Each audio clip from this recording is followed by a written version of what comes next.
ഈശ്വർ മൽപ്പേ, ഞാൻ ആദ്യം ഒന്ന് കെട്ടിപ്പിടിക്കട്ടെ.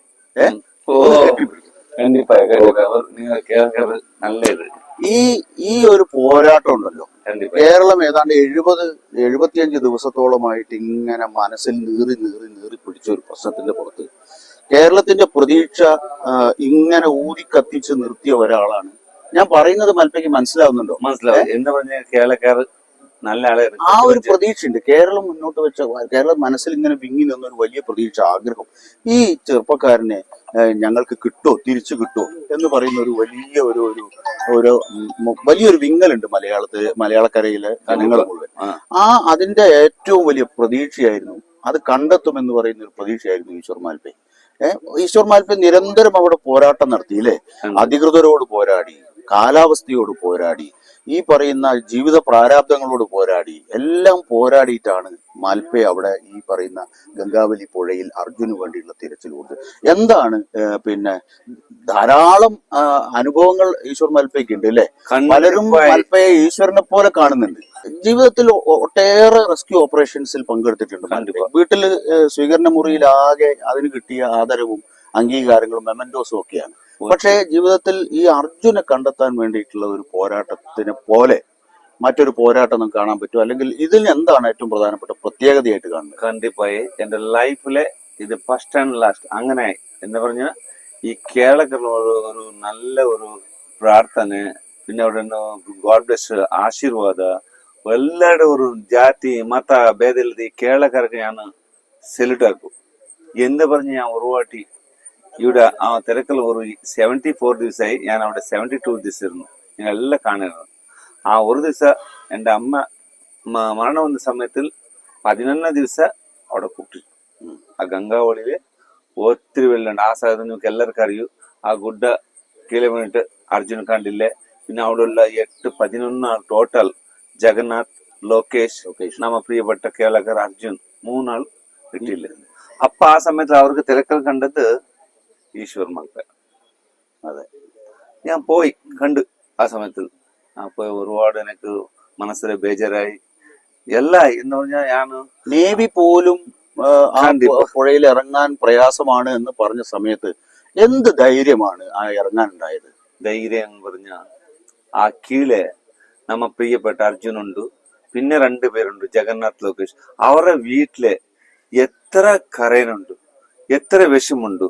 ആ പെണ്ടട്ടായിട്ട്, അമ്മയായിട്ട്, ചെറിയ കുട്ടിയായിട്ട്, അച്ഛൻ പറയാതെ കുട്ടി അളന്നിട്ട്, അവരുടെ ഭാര്യ പറഞ്ഞ അമ്മ മോൻ പറഞ്ഞ എത്ര ആളുകൾക്ക് അത് ഞങ്ങൾ നോക്കും. എന്നാ പറഞ്ഞ എനക്ക് കഷ്ടം, എനക്കറിയൂ. എന്നാ പറഞ്ഞ എത്ര ബോഡി എടുത്തിട്ടുണ്ട് ആ വീട്ടിലെ നാടത്തിലെ എല്ലാത്തിലെ പോയി ബോഡി. ആ വീട്ടിലെ എത്ര കഷ്ടമുണ്ട് എനക്കറിയൂ. അപ്പ അവിടെ എനക്കൊരു പോയ സമയത്ത് അമ്മയ്ക്ക് കൊടുത്തൊരു വാക്കുണ്ട് അല്ലേ? കണ്ടിപ്പായി ഇവിടെ വന്ന് കണ്ണാടിക്കൽ വന്ന് അർജുന്റെ വീട്ടിൽ വന്ന് അമ്മയ്ക്കും അച്ഛനും ഒക്കെ കൊടുത്തൊരു വാക്കുണ്ട്. ആ വാക്ക് അവിടെ പോയ സമയത്തിൽ ആ 3 ആൾ കിട്ടില്ലല്ലേ. അപ്പൊ ഞാൻ 2 വീട് പോയി, ജഗന്നാഥ് വീട് പോയി, ലോകേഷിന്റെ വീട് ധൈര്യം പണി സീത ഞാൻ ലോകേഷിന് നമ്മ അർജുന്റെ വീട്ടിൽ. ആ സമയത്ത് അമ്മക്ക് ഞാൻ വാക്ക് കൊടുത്തു.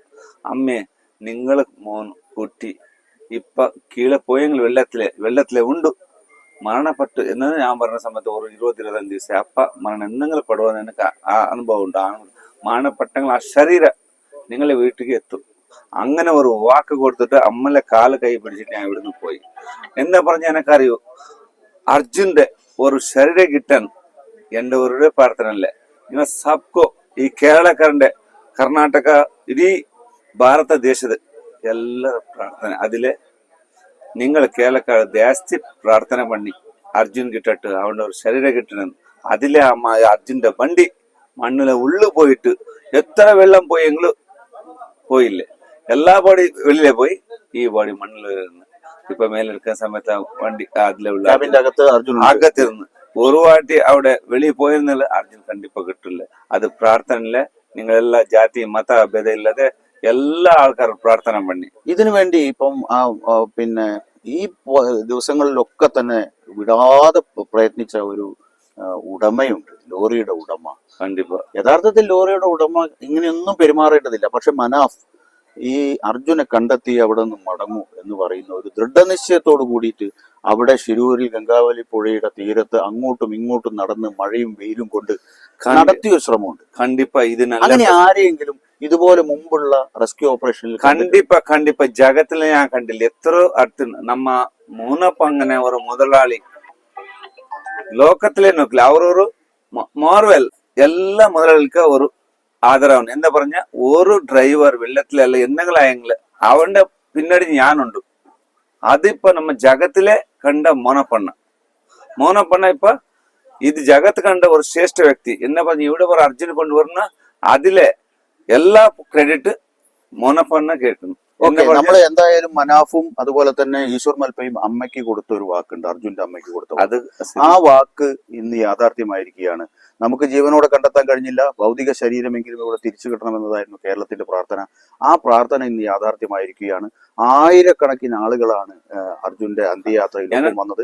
ഇത് കേരളം ലോകത്തിന് നൽകുന്ന ഒരു വലിയ സന്ദേശമാണ്. ഇവിടെ വീണുപോയവന്റെ കൂടെ കേരളം നിൽക്കും എന്നതിന്റെ ഏറ്റവും വലിയ സന്ദേശമാണ് ഇവിടെ നിൽക്കുന്നത്. അതിന് നമ്മളെ സഹായിച്ച ഈശ്വർ മാൽപ്പയ്ക്ക് മലയാളികളുടെ മുഴുവൻ ആദരവും അർപ്പിക്കുകയാണ്. മലയാളികളുടെ മുഴുവൻ സ്നേഹവും ഈശ്വർ മാൽപ്പയ്ക്ക് നൽകുകയാണ്. നമസ്കാരം.